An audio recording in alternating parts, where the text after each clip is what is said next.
والا ہے۔ نون، قلم کی اور جو کچھ لکھنے والے لکھتے ہیں اس کی قسم کہ اے پیغمبر صلی اللہ علیہ وآلہ وسلم، تم اپنے پروردگار کے فضل سے دیوانے نہیں ہو، اور بے شک تمہارے لیے بے انتہا اجر ہے، اور یقیناً تم اخلاق کے اعلی مرتبے پر ہو۔ سو ان قریب تم بھی دیکھ لو گے اور یہ کافر بھی دیکھ لیں گے کہ تم میں سے کون دیوانہ ہے۔ تحقیق تمہارا پروردگار اس کو بھی خوب جانتا ہے جو اس کے رستے سے بھٹک گیا، اور ان کو بھی خوب جانتا ہے جو سیدھے رستے پر چل رہے ہیں۔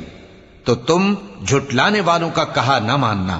یہ لوگ چاہتے ہیں کہ تم نرمی اختیار کرو تو یہ بھی نرم ہو جائیں، اور کسی ایسے شخص کے کہے میں نہ آ جانا جو بہت قسمیں کھانے والا ہے، ذلیل ہے، شرارت سے اشارے کرنے والا، لگائی بجھائی کرنے والا، مال دینے میں بڑا بخیل، حد سے بڑھا ہوا بدکار، سخت خو اور اس کے علاوہ بدذات ہے۔